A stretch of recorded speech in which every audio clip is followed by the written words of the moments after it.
अस्सलाम वालेकुम नाजरीन, आप देख रहे हैं INN चैनल। मैं हूं शेख अहमद अली। आज की खास बात में हम देखेंगे कई अहम कौमी और बैनुल अक़वामी खबरें।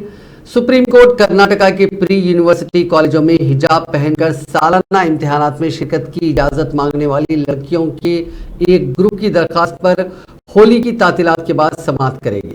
चीफ जस्टिस DY चंद्रचूड़ और जस्टिस JB पारदीवाला और जस्टिस PS नरसिम्हा पर मुश्तमिल बेंच ने जुमे को फौरी समाअत की अर्जी को मुस्तरद कर दिया और कहा कि वो होली की तातीलात के बाद दरख्वास्त की समाअत के लिए बेंच तश्कील देकर दरख्वास्त गुजार तालिबात की उबरी दरख्वास्त पर गौर करेगी। दरख्वास्त गुजारों की तरफ से पेश होने वाले माहिर वकील ने खुसूसी जिक्र यानी स्पेशल मेंशन के दौरान मामला उठाया और जल्द समाअत की दरख्वास्त की। वकील ने कहा कि उन्होंने इस मामले की समाअत जनवरी और फरवरी में करने की दरख्वास्त की थी। बेंच की सदारत कर रहे जस्टिस चंद्रचूड़ ने कहा कि वो होली के बाद इस मामले की समाअत कर सकते हैं। इस पर दरख्वास्त गुजार ने सदा किया कि इम्तिहान आइंदा 9 मार्च से शुरू होना है। 22 फरवरी को पिछली समाअत के दौरान दरख्वास्त गुजारों की जानिब से एडवोकेट शादान फुर्सत ने दावा किया था कि तालिबात को मार्च में होने वाले सालाना इम्तिहानात में शिरकत करना है। तालिबात हिजाब पहनकर इस इम्तिहान में शिरकत की इजाज़त चाहती हैं। दरख्वास्त गुजारों के वकील ने कहा कि तालिबात पहले ही 1 साल का नुकसान उठा चुकी है, राहत ना दी गई तो मजीद 1 साल ज़ाया हो जाएगा। सुप्रीम कोर्ट ने जुमे को राष्ट्रीय स्वयंसेवक संघ यानी RSS को तमिलनाडु में रियासत गिर पथ संचालन यानी रूट मार्च करने की मद्रास हाईकोर्ट की इजाजत को चैलेंज करने वाली रियासती हुकूमत की दरखास्त पर जुमे को यानी 17 मार्च तक समाअत मुलतवी कर दी। जस्टिस वी रामासुब्रमण्यम और पंकज मैथिल की बेंच ने रियासती हुकूमत की जानिब से उस दलील के बाद समाअत मुलतवी कर दी कि वो RSS के साथ बातचीत करके पद संचालन तनाज़े का हल निकालने की कोशिश करेगा। हुकूमत ने अदालत को बताया कि वो इस प्रोग्राम के मुंतजिम RSS से बातचीत करेगी ताकि मुजवज़ा तकरीब के लिए मुनासिब रास्ता तलाश किया जा सके। ऑल्ट न्यूज के शरीक बानी मोहम्मद जुबैर के मामले में दिल्ली हाईकोर्ट ने दिल्ली पुलिस को फटकार लगाई। अदालत ने सख्त लहजे में दिल्ली पुलिस से पूछा कि वो शख्स कहाँ है जिसके ट्वीट ने तूफान खड़ा कर दिया था। अदालत ने पुलिस से कहा कि बताएं कि आपने जगदीश सिंह के खिलाफ क्या कार्रवाई की है। हाई कोर्ट ने जुमेरात यानी 2 मार्च को पुलिस से पूछा कि क्या उसने ट्विटर सारिफ के खिलाफ कोई कार्रवाई की है जिसने ऑल्ट न्यूज के शरीक बानी मोहम्मद जुबैर के साथ मुबैना तौर पर बदसलूकी की थी।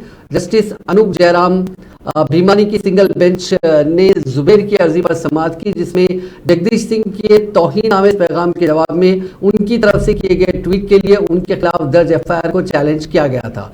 पुलिस ने अर्जी गुजार के खिलाफ मुकदमा दर्ज किया था और बाद में केस को निपटाने के लिए हाई कोर्ट से रुजू किया था। जज ने मुशाहिदा किया कि पुलिस ने चार्जशीट में अर्जी गुजार का नाम नहीं लिया था क्योंकि उसके खिलाफ कोई जुर्म नहीं पाया गया था और पूछा कि क्या उन्होंने इस मामले को मंतकी अंजाम तक पहुंचाया है। उन्होंने कहा कि आपने जगदीश सिंह नामी शख्स के बारे में क्या किया। मेरा सवाल है कि अगर आपको उस शख्स यानी जुबैर के खिलाफ कुछ नहीं मिला तो आपने उस शख्स के बारे में क्या किया जिसने काबिल एतराज ट्वीट किए थे। यूनाइटेड प्रोग्रेसिव अलायंस यानी UPA की चेयरपर्सन और कांग्रेस की साबिक सदर सोनिया गांधी को शदीद बुखार के बाद सर गंगाराम अस्पताल में दाखिल कराया गया है। सर गंगाराम अस्पताल ट्रस्ट सोसाइटी के सदर डॉक्टर DS राणा ने जुमे के रोज एक बयान में कहा कि UPA की चेयरपर्सन सोनिया गांधी को बुखार की वजह से 2 मार्च को दाखिल कराया गया था। वो डॉक्टर अरूप बासु सीनियर कंसल्टेंट शुबे कार्डियोलॉजी और उनकी टीम की निगरानी में है। डॉक्टर राणा ने कहा कि सोनिया गांधी की निगरानी और जाँच की जा रही है, उनकी हालत मुस्तहकम है। इससे कबल 4 जनवरी को सोनिया गांधी को वायरल इन्फेक्शन के मायने और इलाज के लिए सर गंगाराम अस्पताल में दाखिल कराया गया था और कुछ दिनों बाद उन्हें डिस्चार्ज कर दिया गया था। मेघालय के वजीर आला और नेशनल पीपल्स पार्टी के रहनुमा कोनार्ड संगमा ने जुमे के रोज गवर्नर फागू सिंह चौहान से मुलाकात करके नई हुकूमत बनाने का दावा पेश कर दिया। उन्होंने 32 अरकान असेंबली की हिमायत वाला खत गवर्नर को सौंपा। उधर मेघालय बीजेपी के सदर अर्नेस्ट मावरी का कहना है कि संगमा 7 मार्च को हलफ ले सकते हैं। उन्होंने कहा कि हलफ बर्दारी तकरीब में वजीर आजम नरेंद्र मोदी के शरीक होने की तवक्को है। कोनराड संगमा मेघालय के मौजूदा वजीर आला हैं। उन्होंने दावा किया कि उनके पास 32 सरकारी असेंबली की हिमायत है। ताहम उन्होंने मालूमात नहीं दी कि उन्हें कौन कौन सी पार्टियां हिमायत दे रही हैं। राजभवन जाने से कबल संगमा ने प्रेस कॉन्फ्रेंस से कहा कि हमारे पास वाज़ेह अक्सरियत है, बीजेपी हमें पहले ही हिमायत दे चुकी है, कुछ और पार्टियां भी हिमायत दे रही हैं। हिमाचल के वज़ीर आला सुखविंदर सिंह सुक्खू की सदारत में हुई कैबिनेट मीटिंग में ओपीएस को लेकर बड़ा फैसला लिया गया, यानी ओल्ड पेंशन स्कीम। हुकूमत ने तय किया है कि इस स्कीम के लागू होने से हिमाचल के 1,36,000 मुलाजिमीन को फायदा होगा और मुस्तकबिल में जो नए मुलाजिमीन सरकारी खिदमत में अपॉइंट होंगे वो पुरानी पेंशन के इंतजाम में आएंगे।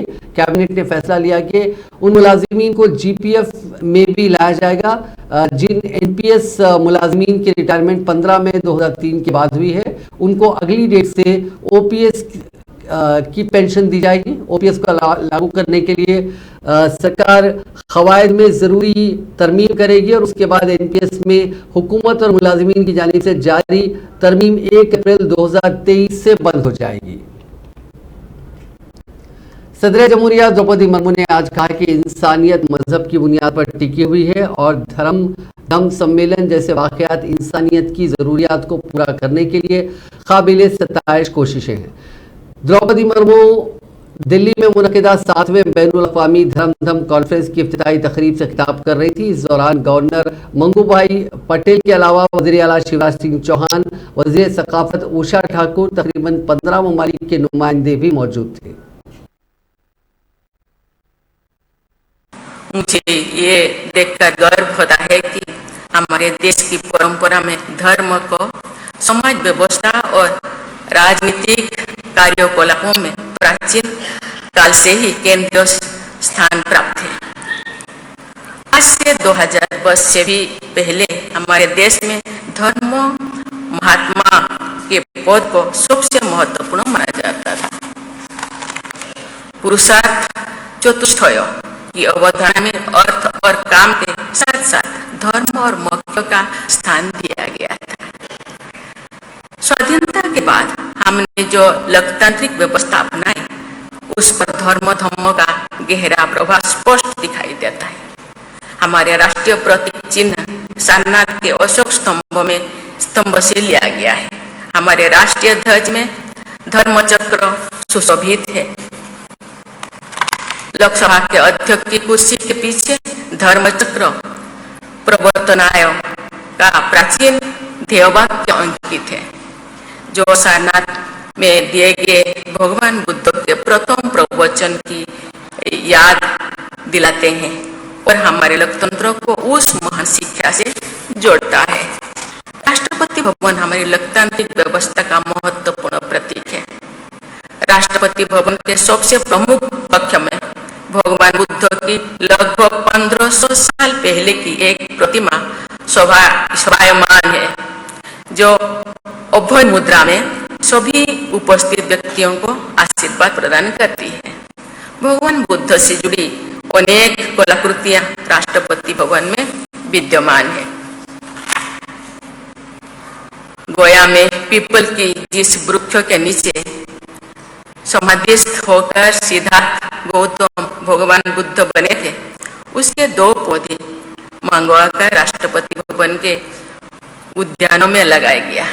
मेरे पूर्ववर्ती राष्ट्रपति श्री रामनाथ कोविंद जी द्वारा लगाए गए वो पौधे भगवान बुद्ध की विरासत के साथ राष्ट्रपति भवन के संबंध को जीवन बनाए रखेंगे।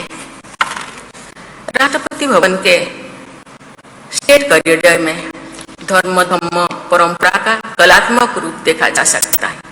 वहाँ श्रीमद् भागवत गीता के लगभग 70 श्लोक कुशल कलाकारों द्वारा लिखे गए हैं।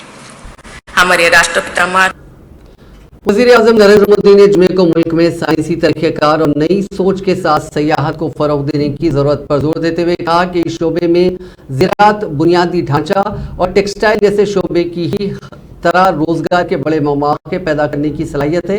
Narendra Modi post budget webinar series के आज के एपिसोड में सयाहत के शोबे की तरक्की पर हुकूमत और दीगर स्टेक होल्डर्स के नुमाइंदों के एक मुबाहिसे का इफ्तिताह कर रहे थे। उन्होंने इस शोबे के लिए तवील मुद्दती मंसूबे पर काम करने का मशवरा दिया। एक बेसिक चुनौती पर भी काम करना है। यह है हमारे यहां प्रोफेशनल टूरिस्ट गाइड की कमी। गाइड्स के लिए स्थानीय कॉलेजों में सर्टिफिकेट कोर्स हो, कंपटीशन हो, बहुत अच्छे नौजवान इस प्रोफेशन में आगे आने के लिए मेहनत करेंगे और हमें शानदार अनेक भाषा बोलने वाले अच्छे टूरिस्ट गाइड मिलेंगे। उसी प्रकार से डिजिटल टूरिस्ट गाइड भी अब तो अवेलेबल है, टेक्नोलॉजी का उपयोग करके भी कर सकते हैं। किसी एक विशेष टूरिस्ट डेस्टिनेशन में जो गाइड काम कर रहे हैं उनकी एक स्पेसिफिक ड्रेस या वर्दी भी होनी चाहिए। इससे लोगों को पहली नजर में ही पता चला जाएगा कि सामने वाला जो व्यक्ति है वो टूरिस्ट गाइड है और वो हमारी इस काम में मदद करेगा। हमें ये याद रखना होगा कि जब कोई भी टूरिस्ट किसी स्थान पर पहुंचता है तो उसके मन में सवालों का भंडार भरा होता है। वो अनेक सवालों के तत्काल समाधान चाहता है। ऐसे में गाइड उन सभी सवालों के जवाब खोजने में उनकी मदद कर सकता है। आज का नया भारत नए वर्क कल्चर के साथ आगे बढ़ रहा है। इस बार भी बजट की खूब वाहवाही हुई है। देश के लोगों ने इसे बहुत पॉजिटिव तरीके से लिया है। अगर पुराना वर्क कल्चर होता तो इस तरह के बजट वेबिनार्स के बारे में कोई सोचता ही नहीं। लेकिन आज हमारी सरकार बजट के पहले भी और बजट के बाद भी हर स्टेक होल्डर के साथ विस्तार से चर्चा करती हैं, उनको साथ लेकर के चलने का प्रयास करती हैं। बजट का मैक्सिमम आउटकम कैसे आए, बजट का इंप्लीमेंटेशन तय समय सीमा के भीतर कैसे हो, जो लक्ष्य बजट में तय किए गए हैं उन्हें प्राप्त करने में ये वेबिनार एक कैटलिस्ट की तरह काम करता है।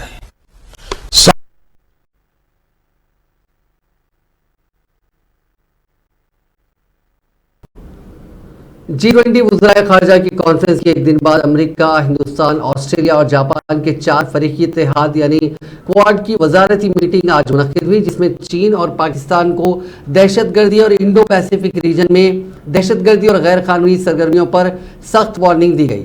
अमेरिकी वज़ीर खारजा एंटनी ब्लिंकन, ऑस्ट्रेलिया के वज़ीर खारजा पेनी युंग और नायब वज़ीर खारजा केंजी यामडा ने वज़ीर खारजा डॉक्टर एस जयशंकर की सदारत में मुनक़िदा क्वाड मीटिंग में शिरकत की। मुलाकात के बाद मुश्तरका बयान जारी किया गया।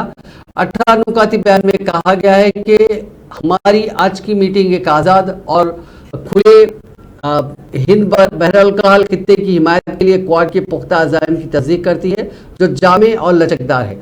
हम आज़ादी, कानून की हुक्मरानी, खुद मुख्तारी और इलाकाई सालिमियत और जहाजरानी और ओवरफ्लाइट की आज़ादी बगैर किसी खतरे या ताकत के इस्तेमाल के तनाज़ात के पुरअमन हल की हिमायत करते हैं और जमूत को तब्दील करने की किसी भी एकतरफा कोशिश की मुखालिफत करते हैं, जो पूरे हिंद बहरअल खित्ते और दीगर खित्तों में इस्तेहकाम, खुशहाली और अमन के लिए ज़रूरी है। कैम्ब्रिज यूनिवर्सिटी में लेक्चर के दौरान कांग्रेस एमपी राहुल गांधी ने कहा था कि हिंदुस्तान में जमहूरियत खतरे में है। नरेंद्र मोदी ने मुल्क की बुनियाद को कमजोर करने का काम किया। इसके साथ ही उन्होंने ये कहकर भी उन्होंने पेगासस मुद्दे पर भी बात की थी। राहुल गांधी का कहना था कि ओहदेदारों ने कहा था कि वो बातचीत करते हुए काफ़ी एहतियात बरत रहे हैं। अब इस पूरे मामले को लेकर मरकजी वजीर अनुराग ठाकुर ने कहा कि राहुल गांधी को मुल्क को बदनाम करने की आदत पड़ चुकी है।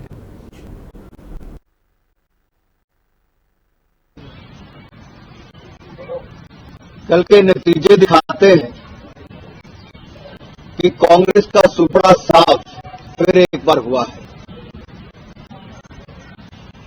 और ये रोने धोने का काम राहुल गांधी जब विदेशी धरती पे फिर एक बार कर रहे हैं। नतीजे क्या आए कि उनको पता था। और ये पेगासस कहीं और नहीं, उनके दिलो दिमाग पर बैठा हुआ है।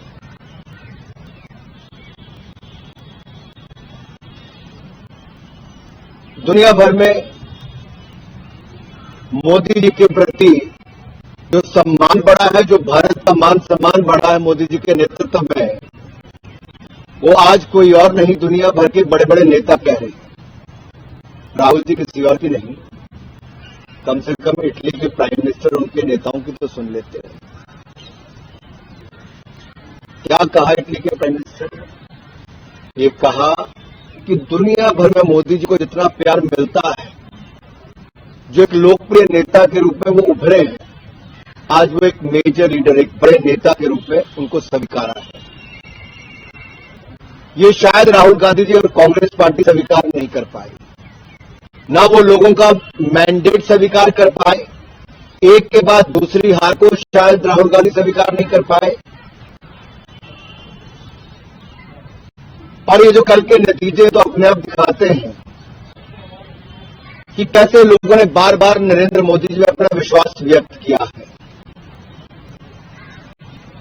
पेगासस पे राहुल गांधी जी की क्या मजबूरी थी कि उन्होंने अपना मोबाइल फोन जमा नहीं करवाया? और वो नेता जो भ्रष्टाचार के चलते बेल पर है, ऐसा क्या था उनके मोबाइल फोन पे जो उनको अपना छिपाने की जरूरत थी? वो और अन्य नेताओं ने अपना मोबाइल फोन क्यों जमा नहीं करवाया? बार बार झूठ बोला,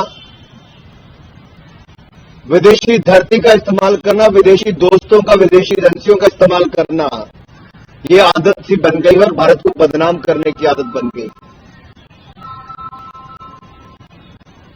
ये नफरत राहुल गांधी जी की प्रधानमंत्री के खिलाफ तो हो सकती है, लेकिन देश को बदनाम करने की एक साजिश बार बार जो विदेशी धरती से होती है, कभी विदेशी दोस्तों के माध्यम से होती है, ये अपने आप में प्रश्न चिन्ह खड़ा करता है कि कांग्रेस का एजेंडा क्या है।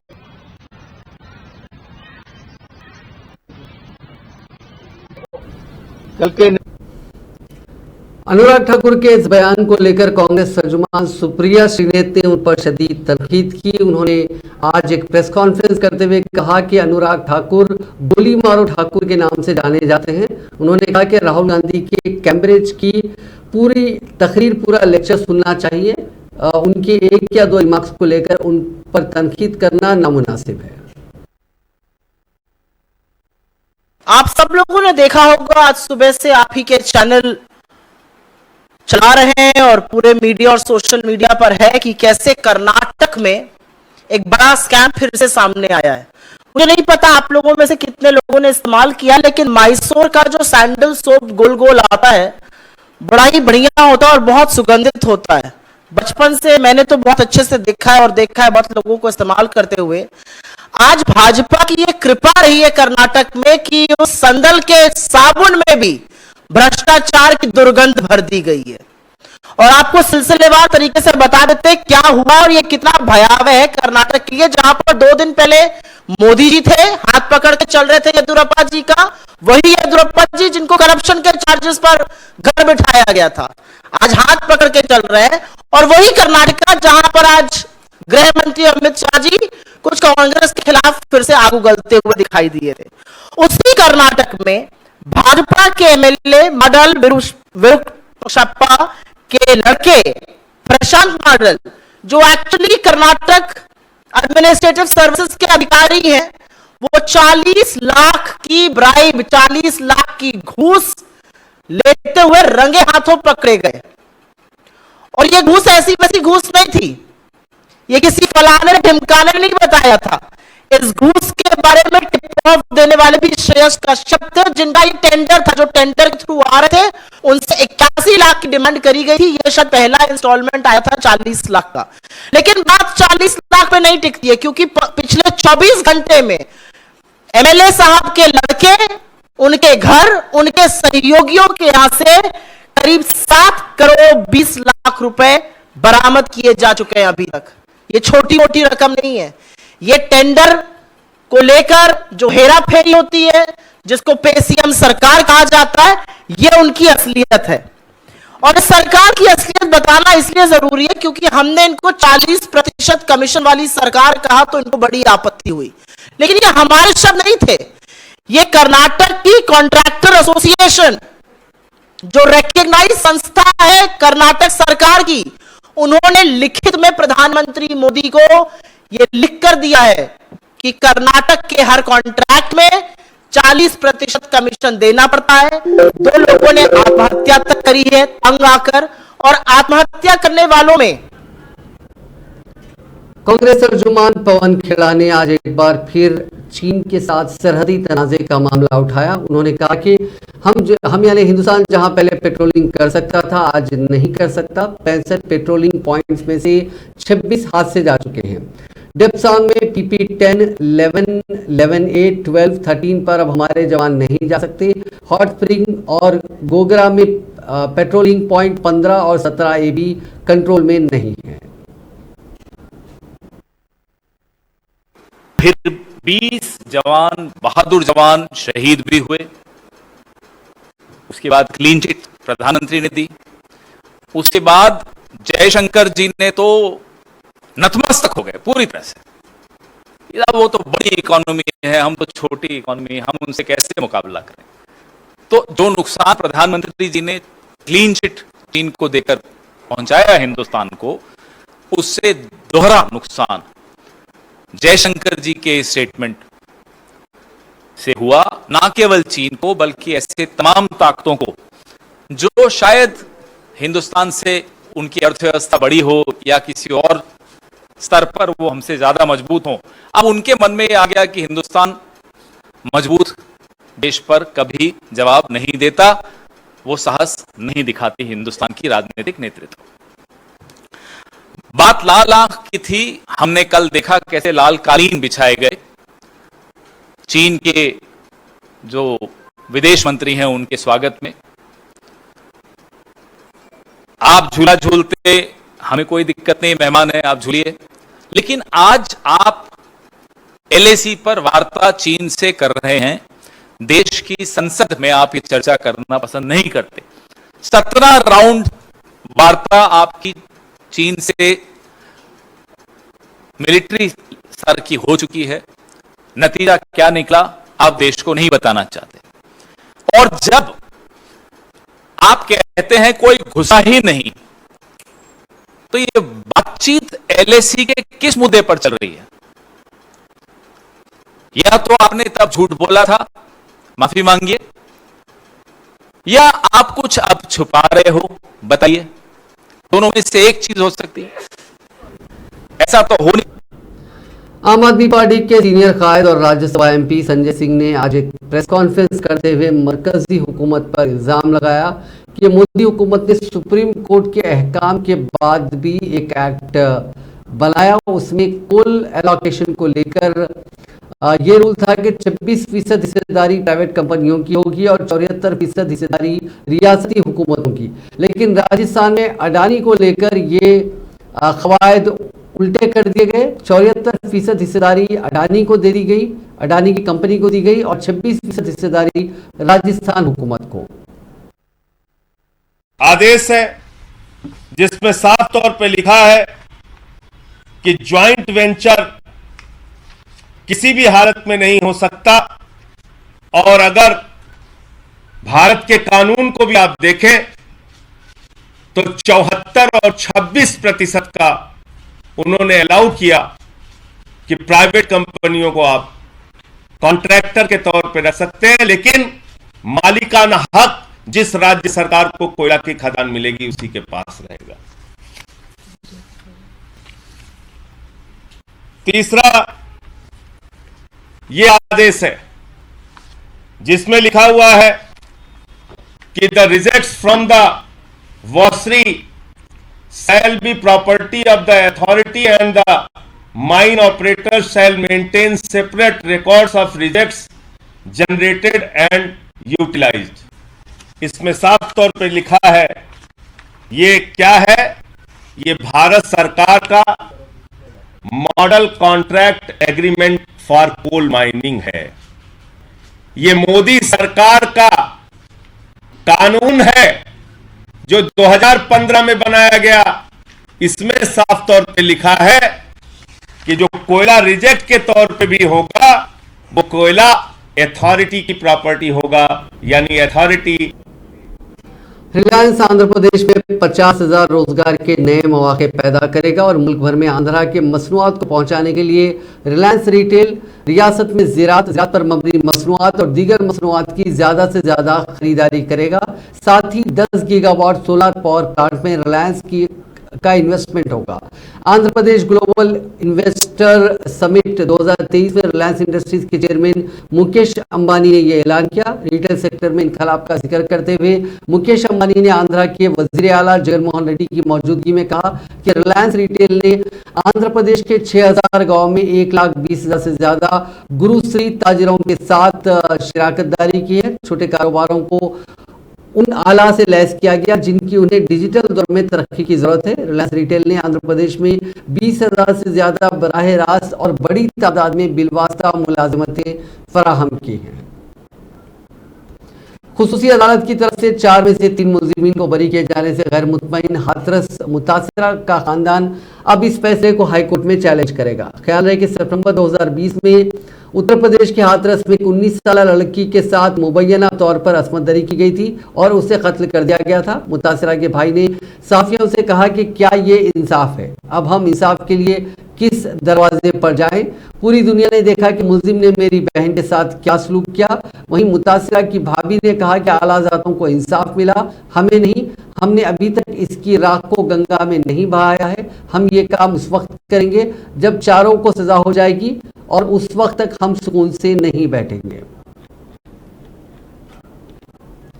हाथरस मामले में 4 में से 3 मुलजिमीन के बरी हो जाने के बाद मुतासिरा अहल खाना ने अदम इत्मीनान का इजहार करते हुए कहा कि वो खुसूसी अदालत के फैसले को हाईकोर्ट में चैलेंज करेंगे। अब इस पूरे मामले को लेकर कांग्रेस की जनरल सेक्रेटरी प्रियंका गांधी ने एक ट्वीट करते हुए हुकूमत को आड़े हाथों लिया और सवाल किया कि क्या वो पहले दिन से मुतासिरा और उसके अहले खाना के साथ खड़ी थी। कांग्रेस की जनरल सेक्रेटरी प्रियंका गांधी ने ट्वीट किया कि हाथरस का मुतासिरा कुंबा कह रहा है कि उन्हें इंसाफ नहीं मिला। 8 मार्च को आलमी यौम ख़वातीन पर बीजेपी हुकूमत खातून की बाइख्तियारी पर खोखली बातें करेगी, लेकिन क्या हाथरस मामले पर हुकूमत ने हिस्सासियत दिखाई? क्या हुकूमत के नुमाइंदे पहले दिन से हाथरस की मुतासिरा और उसके खानदान के साथ खड़े थे? सुप्रीम कोर्ट ने कांग्रेस तर्जुमान पवन खेड़ा की आर्जी जमानत 17 मार्च तक बढ़ा दी है। 28 फरवरी को असम और उत्तर प्रदेश हुकूमतें अपना जवाब दाखिल करने के लिए कोर्ट से वक्त मांगा था, जिसके बाद chief justice of India DY Chandrachud ने 3 मार्च तक का वक्त दिया था। पवन खेड़ा पर उत्तर प्रदेश आसाम में PM मोदी पर मुतनाज़ा बयान पर 3 FIR दर्ज की गई है। मुतनाज़ा बयान देने पर 23 फरवरी को आसाम पुलिस ने खेड़ा को दिल्ली एयरपोर्ट से गिरफ्तार कर लिया था। दिल्ली शराब घोटाला केस में गिरफ्तार साबिक डिप्टी CM मनीष सिसोदिया ने जुमे के रोज निचली अदालत में जमानत की अर्जी दाखिल की है। इससे पहले उन्होंने जमानत के लिए सुप्रीम कोर्ट का रुख किया था, लेकिन सुप्रीम कोर्ट ने उनकी पिटीशन खारिज करते हुए हाई कोर्ट जाने को कहा था। बता दें कि सिसोदिया की CBI हिरासत 4 मार्च यानी हफ्ते के रोज खत्म हो रही है। हफ्ते के रोज दोपहर 2 बजे उन्हें CBI की अदालत में पेश किया जाएगा। CBI ने सिसोदिया को 26 फरवरी को दिल्ली शराब घोटाला केस में गिरफ्तार किया था। 27 फरवरी को सिसोदिया को कोर्ट में पेश किया गया। कोर्ट ने उन्हें 4 मार्च तक के लिए अदालती हिरासत में भेजा था। Bengaluru water supply and sewerage board के चीफ अकाउंटेंट प्रशांत मुद्दल को जुमेरात यानी 2 मार्च को कर्नाटका लोकायुक्त के अहदेदारों ने 40 लाख रुपए की रिश्वत लेते हुए रंगे हाथों पकड़ लिया। एक रिपोर्ट के मुताबिक प्रशांत के वालिद मुदुल वीरोपक्षा चिनगिरी असेंबली हल्के से मौजूदा रुकन असेंबली है। इस साल के आखिर में कर्नाटका में इंतखाबात होने वाले हैं, जिसके पेश नजर इस वाक़े को हुक्मरान बीजेपी के लिए एक शदीद झटके के तौर पर देखा जा रहा है।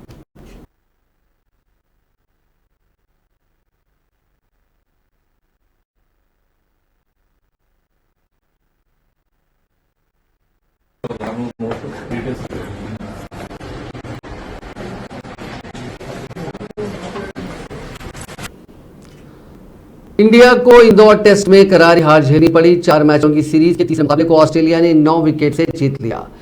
इंडिया अब भी सीरीज में 2-1 से आगे है। बॉर्डर गावस्कर ट्रॉफी की ये सीरीज ड्रॉ रहेगी या फिर भारत जीत हासिल करेगा, इसका फैसला अहमदाबाद में 9 से 13 मार्च के बीच होने वाले चौथे टेस्ट से होगा।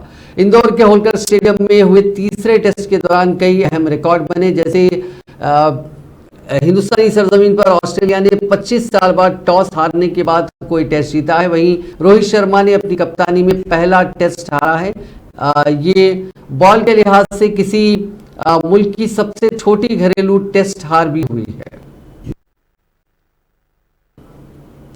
नाजरीन, आज की खास बात में बस इतना ही। आपसे कल मुलाकात होगी नई खबरों के साथ। आप देखते रहिए INN चैनल।